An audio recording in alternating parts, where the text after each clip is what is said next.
Hello and welcome to B2B Revenue Leaders. I'm your host, Dustin. This podcast is brought to you by Testimonial Hero. I think we all can agree social proof is great, but reference calls don't scale, people don't read case studies, and reviews are usually gamed. So at Testimonial Hero, they create strategic video testimonials to help you close more deals faster. Learn more at testimonialhero.com. Today, I'm joined by Marcus LaRobardiere, who is the Senior Marketing Director at NewStore. And we really get his take as a marketing leader on SDRs, specifically why they should often not live in sales, how to use intent and an aligned sales and marketing team to generate more opportunities, and why the role of the SDR has changed a lot in the past couple of years. Hey, Marcus, welcome to the show. Hey, Dustin, thank you. Thank you for having me. Yeah, no, thank you for joining me. So we're going to dive into BDRs, SDRs, whatever you want to call them. We'll probably dive into the differences there. But, when we were talking before, you gave the take of SDRs shouldn't live in sales, which is interesting. So let's dive into that. Why do you think that? Well, maybe they should. Maybe they should for certain companies. But for my company, for NewStore, it doesn't make sense at this point in time. I think there's a couple of factors. There's business maturation. Where are you at? What stage of your company's life cycle are you? Are you in a growth stage? Are you trying to sell a vision? Right? Some of those different stages lend themselves to different opportunities, right? If you're selling a vision and it's a little bit more awareness and reputation led, maybe BDR sitting in or SDR sitting in marketing makes a lot more sense. If you've matured, go to market is flying and you're at a spot where you're past the growth stage, you're sustaining, you're adding new services, new product lines, maybe it makes more sense this SDR sit in sales. It's established, the business is coming to you. Like there's a whole different bunch of scenarios. I think one of the bigger factors, so company stage, I think that matters. I think that makes sense to look at if you're starting a company and trying to figure out where this function sits. I think the other thing that Trisha Bertuzzi, who's one of the foremost experts in SDRs and business development, her position is it doesn't matter. Where it should matter is where is more of the time being spent and what function, what team can give the BDRs more time and attention. If you have a marketing leader like myself that is sitting in, lead demand generation for NewStore, we're a global SaaS company. We do a lot of campaigns, a lot of events. It makes sense at this point for the BDRs to still sit within marketing. We have the time and attention. We're also co-located in an area and a time when people are working remote, not coming into the office. The majority of my team, outside of the two members that are sitting in Europe that are leading our global team or part of our global team, I have 3 members of the BDR team sitting here in the US. So our time in face-to-face, talking through meetings, talking through challenges, ideating on campaign sequences, all of that stuff, I can do that. Whereas we have RVPs that are in the West Coast or Midwest, Canada, different spots, and then their EEs on those teams are dispersed across the country. So for us, the way our business is set up, sitting here in Boston, I have 60% of the BDR team sitting here in the office with me 3 days a week. We're remote the other 2, and then I try in every quarter to get over and get FaceTime, with my other team that's in London. So I think those 2 big things matter. Like what phase are you at as a company? And then it really comes down to just time. Do your RVPs, do you have a dedicated resource on the sales side that can run that team? Or is there a spot in marketing where it makes sense? And for NewStore, there was the growth phase, like where we're at as a business, the maturation cycle, our life cycle, and then just a time and resource perspective. And it made it very easy. Yeah, so I definitely want to dive into how they're integrated to marketing and how it's changed recently, all that good stuff. But I want to call out the time and attention because being an SDR is hard. It's one of the hardest jobs, and it's in most companies entry level ish. Someone fresh out of college. So I agree. If you leave them to their own devices and don't have that proper training, proper coaching, helping them on the strategic side, that's why people churn. Like you see, the average BDR last time I looked was 6 months, 9 months. Like half of that is just learning, and then they're gone. We don't. I don't even count. I mean, people can contribute right away, especially BDRs that come in with experience. But to fully ramp, you're talking about 6 months, especially with a complex software solution like we have, where you could be selling into 4 or 5 different buyer personas on any given day, and they all hit the same depending. And so those are different messages. That takes time to understand why one works versus the other that doesn't. And And then layer on top of that, your verticals. If you're a company that sells into multiple verticals, to learn those or to become an expert in health and pharmaceuticals, is far different, and that's just one flavor of ice cream that you have as a company. Totally. And I think there's, hopefully, it was what I'm seeing at least, is a bit of a trend to longer term SDRs into being an actual career, because it was this Yeah. gateway to an AE. And I remember this was 5-6 years ago, but interviewing SDRs, and the question is, okay, cool. So after a year, am I going to be an AE? Like, how long is this going to take? So Yeah. they're in the role to get out of it. But I like the idea of making it more strategic and working with them on campaigns. So I'm curious, when people hear SDR, they think cold calling, cold email, social prospecting, all that good stuff. But how are you integrating with your marketing campaigns as well? That's a really good question. So I'll give a very good example. One of our biggest account-based campaigns is around a research report that we publish. And so we do research on over 600 brands globally around their customer shopping experience. So we sell retail tech, and in particular on the in-store side, we also sell shopping apps to consumer or to brands to then sell to their consumers. Yep. And so what we do is we take a look at each brand's customer shopping experience across mobile, web, and in-store. The BDRs are a part of that process. They're reviewing the data. And so they're looking at, okay, this is a set of brands in my territory. I understand now these are accounts in my patch. Here are the gaps and here are the shortcomings. Here are some of the winners in that category. So we already all of a sudden have reviewed that data and know, hey, I have a higher likelihood of talking to this brand about this topic because we know that might be a challenge that they face. And layering on top of that, they're a part of all of those meetings leading up to the content that we're producing. So not only are they knowing the targets that they're going after, but they have a firsthand and front-hand seat into all the content that's being produced so that they can weave that into their cadences. On top of that, just easy rudimentary stuff like being a part of the weekly meetings, right? And sitting in on our catch-ups, our huddles, understanding what's coming down, being tapped into our PR team and PR resource here internally to know this customer testimonial, presented by Testimonial Hero, is coming out. We have a customer launch coming out. Here are press releases coming out. So all of that stuff is right at their fingertips. And we have an anchor day in the office. So every Tuesday, our entire team is here from a marketing perspective, outside of the 2 international BDRs that are on the team. And so we're able to talk. And the team has access to head of content, head of PR, product marketing, myself, our CMO, our digital guy, and we're able to just interact and ask, hey, I'm seeing some web traffic here, tell me what's going on. Like, what am I not seeing? And I think just that access is so valuable for them, because then they can start to articulate a plan of attack and understand, okay, this person's been bouncing around the website quite a bit, and they're getting that feedback right from our digital and ops guy, right? So just that access is so valuable, in addition to just the exposure of all the other things. So they're coming into it not just focused on emailing and cold calling and, as you said, or sending social selling, but they're also thinking about more holistically, what's that experience going to be like? How can I help educate? Our mantra is, yes, obviously set meetings, but we want to change the discussion around in terms of how is NewStore a resource in our space, and how do we help educate, and how do we bring people to the table without forcing them to. And so having access to all of those other ingredients and pieces makes for a really, really easy sell, so to speak. Yeah, it's a perfect segue, because I want to talk a little bit about how the strategy side has changed recently as well, because let's go in the time machine a bit, go back to 2021. Most industries were kind of on fire then. It was really almost easy to sell. Everyone was buying, everyone had way too much VC money and was spending a bunch of money.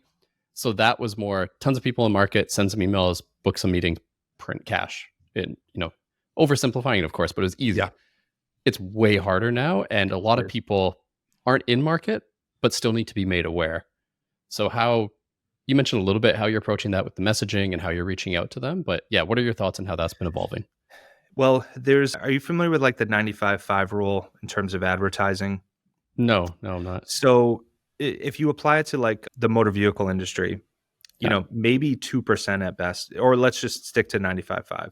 Maybe 5% of Americans or anybody is in market for a new vehicle. That's a pretty significant investment. Now, if you're a software company and you're selling $100,000, software solutions or $1 million software solutions, depending on the size of the company, not saying that that's us, but just a bigger purchase item that requires strategic oversight and executive buy-in from the buyer's perspective, then as a seller, you need to do a little bit more than just write the perfect email.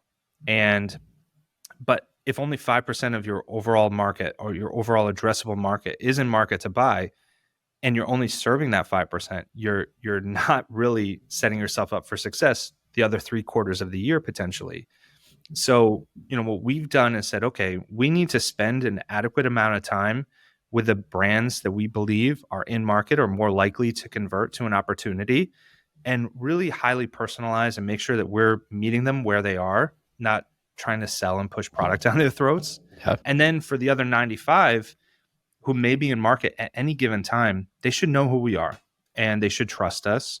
They should look at us as a resource and not, oh God, I got another email from that BDR at NewStore, And so if we're able to add value, help them get into a spot where they can do their job better, bring some interesting ideas to the table in their own team meetings, their own discussions, and maybe those percolate up to the leadership spot where then they say, yeah, you know what, we are looking at some transformation initiatives, and I've been hearing a lot about NewStore. Maybe that's the pathway then to coming back around and converting and having a conversation with us. And so, we absolutely focus on the in market and a lot of time and energy there, but we don't underserve the rest of the market because at any given time that could change. Yeah, it's taking, like a demand gen brand awareness perspective essentially for the BDR work. So like we do a similar thing on the marketing side with LinkedIn ads, cold audience, these are target accounts, we're staying front and center. So yeah, I like taking that approach there. And, on the sales side, you mentioned providing value, not cold pitching in those emails. Right. And you also mentioned intent, which is a topic I want to dive into because I have a love-hate relationship with intent because sometimes it's great, sometimes it's garbage. There's a little bit of both. So curious how you're factoring in intent and what tactics you're taking there to really hit that in-market audience. I would say simply with a grain of salt. Like it isn't a silver bullet. It isn't a definitive, this is exactly what it is. But you can take a look. If you see some keyword clusters that all revolve around a certain solution, maybe we try and lead a little bit more with that messaging where it's applicable. So if we say, for a NewStore perspective, okay, say this brand, Nike, I'll just use them as, they're not a customer, but everybody knows them. So if I see the Nike, through our intent tool and other data and stuff that we're looking at, they have some intent data around mobile checkout, tap to pay, contactless payments, point of sale. Those are pretty strong indicators that maybe this is something that's happening. So what the directive that we would then take is to say, okay, we're going to look at everybody that fits our buyer personas with the right titles. And mind you, the messaging to someone that sits in IT versus retail operations is different, right? So that's a given. And then what we can do is take some of that and say, okay, so maybe per POS is a project that's ongoing or something that they're looking at the moment. We don't know that to be certain, so we're not going to make all of our bets there. But maybe we lead a little bit with some customer stories about POS transformation projects and see if we can just find something that triggers a response, and not putting all our eggs in one basket. But that's a good indicator that maybe we lead a little bit more with that. So it doesn't inform our messaging. It just helps educate a little bit that maybe this is something we should explore. We would never go straight out and be like, do you have a POS project going on? Because then you end up it's like, no, just an intern was looking at something or like whatever, right? And that's a big gamble to take. And there's not a ton of empathy that gets exuded from that when you're talking to a potential customer and you're saying, I think I know what you're looking for. And they're like, nah, that's not the case. So it's an educated guess, but it's not definitive. We never treat it as the rule. It just helps us understand maybe what's going on, and maybe we lead that way. Maybe we use different use cases. Maybe we use different messaging paths to try and get there. But it's never the definitive. It's never the be all end all. It can't be. It's just you're not setting yourself up for success that way. For sure. And I think there's, I would always kind of tier it We don't use a ton of Yeah. intent here, honestly, at Testimonial Hero. Probably should use a little bit more, at least on the first party data, because I think there's the first party versus third party. Right. Third party sometimes can be a bit of a black box where, like you said, the keyword cluster is very good. Take it with a grain of salt sometimes Mhm. because it can be difficult. I'm curious, do you action first party data differently, or are you tracking that via like reverse IP on the website or anything Oh on that yeah, side? yeah, definitely. I mean, we use 6sense. I Yeah. don't mind plugging them. So, and that helps us create a much better path in terms of understanding what we might want to go out to. So, yeah, leveraging the intent data, but it's much more significant if we're seeing them poking around product pages, Yeah. customer, case studies, those types of things. So, for us, it's, it, yeah, the first party stuff is way, way more effective and way more actionable and more immediate, right? Then we know definitively, hey, we've seen you on these types of pages. Here's a fact sheet. I saw somebody from your team poking around. I'm not sure if that was you. Things like that, where we're not going out there making assumptions, but just trying to be a support, be a help. And yeah, I would prefer that. And we lean on that more, or we combined it and that tells a much clearer story, right? And then that proves Yeah. out some of our hypotheses around what might be happening in an account. But yeah, in terms of weighting, again, with the intent stuff, it's with a grain of salt. And if they're engaging with our ads, they're hitting our website and they're poking around, that will lead, and we'll follow that, and then that'll create the case. I always tell, the BDRs, we're detectives. We're wear your hat, Sherlock Holmes, and start to piece together all these clues, and then we have an action plan for what we're going to do, and we can make the case. And that's kind of the mantra and what everybody's Sherlock Holmes around here. It's awesome. Yeah, I mean, it makes life a lot easier as an Yeah, SDR than, here's your 300 accounts, go figure it out. totally. I'm curious how you action it as well. And maybe we're getting a little bit too tactical here, but I think it's useful for people to know. You have all these inputs, you have all these signals coming in. I assume you have your key accounts because you mentioned ABM. Yep. How and when are you actioning and alerting the SDRs? And the reason I'm asking, because I've done it where I haven't actioned enough and where I've sent them too many notifications and they didn't know what the hell to do. So it's like this fine balance of setting that up. Yeah, I mean they run quite autonomously, so we try and empower them as best we can. We kick off every Monday, the start of the week, looking through hot accounts. We've got dashboards and reports that we leverage through Salesforce, looking at 6sense. And also, we have close collaboration with the sales team. So they may be hearing stuff in the field that isn't showing up in these reports that we're going to take and lean into and investigate and dig a little bit more around. So they know where to look. We try to enable them as best we can, and enabling them through marketing ops, through sales ops. This doesn't work without close collaboration with sales. It just doesn't. And so where they sit, in some ways, the way that we think about it is a little bit irrelevant because we're all working towards the same thing, which is one of the big benefits of having the BDR sitting in marketing. It ties us closer to revenue in a new, more modern way than what you would have done 10, 15 years ago, potentially, where marketing's passing over a CSV to a bunch of BDRs to vet and qualify. And all they did was download a white paper. Yeah. They didn't give a crap about anything else. They just wanted to read something because it was a cool new report. It was a Forrester report. And they gave you you got their title. It has nothing to do with the product or what they're in the market for or anything, So this changed philosophically how we go to market. It transforms how we do things from a sales and marketing perspective. And then how do we action those is just on a really kind of continual day-to-day, week-to-week basis. But it starts with just preparation, training, coaching, if this, then that type logic. And then, of course, just raising a hand. And, we mentioned it earlier, having a hybrid model, being in person makes things really, really easy for us. And we've saw results tick up because of that. It's much easier to say, hey, I'm seeing this thing on 6sense. What do you think? As opposed to like, can I get 15 minutes with you today? And you're like, yeah, sure. Then the calendar invite never comes through. The Slack messages gets lost. And, there's obviously benefits to remote work, but there's also challenges there too. And so, we look for areas where we can take advantage of things and, the in-person, the structured meetings, dedicated times to review reports and dashboards.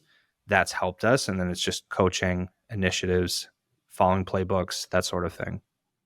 Yeah, I think just to quickly call it the alignment part as well. Like Yeah. I have been the victim of downloading a white paper many, many times and been hounded by an SDR, and no one likes it. And then you get the marketing versus sales. We're giving you the leads. Why aren't you closing? So that's, we mentioned before we got on air here that Yeah. I've managed SDR teams as a sales sales leader and as a marketing leader. And on the marketing side, that was a big advantage I found, because you could actually align properly on what is the lead. You could get that immediate feedback loop. It helped a lot. And then one more question I want to ask, kind of hate myself for asking it because I've been trying to avoid it, is on AI. But, in this topic and the way the world of BDRs and outbound sales is changing, I think that's the one that's been impacted the most, aside from maybe copywriting. So curious how, if at all, that's factoring in and kind of changing your workflow and day-to-day life for the SDRs. Not at all. I mean, there's AI and machine learning and different things built into tools. There's predictive machine learning stuff in terms of measuring engagement. Sixth Sense has certain tools that they built in, so you can track against engagement stages or buying stages where an account is, and it's just a newer lead scoring mechanism that they built in, right? As far as like the email writing and messaging goes and some of that, all these tools that we're using for email sequencing, they're starting to build that in so you can start and figure it out. We haven't prioritized it because, quite frankly, I think then you're moving away from being human. And I can see where I'm getting sales emails from people that are obviously written by ChatGPT, right? You can start to see the quality dip. Is that a world where we want to live in, where everybody knows that the best way to sell in terms of B2B space right now is human to human, and sales teams are going to be reliant on AI to get them there? I don't know if that's the right application. It's tough enough. It's tough enough as is, and then we're going to, try and save time and scale and do all the things that everybody knows doesn't necessarily work because people can sniff out crap, right? Yeah. Yeah, no, it's been interesting in that case because I've seen the volume tick up. Mm-hmm. One area we've used it with some success is more on summarizing and refining content, because I find it's quite good at that. If you ask it to write something, most of the time it's pretty bad. If you are long-winded, it can help. Yeah. Yeah. Now, mind you, I'm only speaking from like a BDR business development standpoint. For marketing applications, there's a lot of different ways that we use it. Yeah. In particular, summarizing big pieces of content, taking podcasts that we have and taking the transcriptions and saying, okay, what are the 3 main points? And now we expand on that and then go through a different editing process. So, from a marketing standpoint, for me and the rest of the team, outside of the BDR and SDRs, how can we find efficiencies and ways to speed stuff up while preserving quality? Because as we know, the bar then drops across the board. Like, can we be solely reliant on AI to help with copywriting and optimizing for SEO? Maybe, but it also needs a human eye to go through and do that and make sure that it makes sense. And grammatically, are we leveraging 16 commas in one long-winded sentence or not? There's other ways that we have to, put it through a quality control test. But we're finding new ways to do it and finding ways to help with efficiencies and finding ways to take advantage of it without going all in. Because I think it's just everything in moderation, right? Yeah, totally. I mean, it's easy to create content now. It's hard to create good content still. Yeah, so that's kind of the balance, right? Like it's going to get harder to stand out. So, Marcus, we touched on a whole bunch of stuff from marketing to sales. If people who are listening do want to connect, learn more about you or NewStore, where should they go? Yeah, so NewStore is really easy, newstore.com. And then LinkedIn is Marcus LaRobardiere, and you can find me there or anywhere else. Cool. So I'll include those links for our listeners. And Marcus, thanks for joining me on the episode. Dustin, thank you. Yeah, this was great. Thanks for joining me on this episode. My key takeaway was the point Marcus made about where the SDR lives often depends on who has the most time for them. Maybe it seems overly simple, but it is very, very true because being an SDR is incredibly hard. In my opinion, one of the most difficult jobs in a company, and having that strategic guidance is just really important in order for them to actually be successful. Otherwise, they're just going to flounder and you're just going to churn and burn SDRs without any real results. So overall, figure out if that guidance that they need can come from marketing or sales. Hope you enjoyed the conversation. As always, I'll be back next Tuesday with a new episode.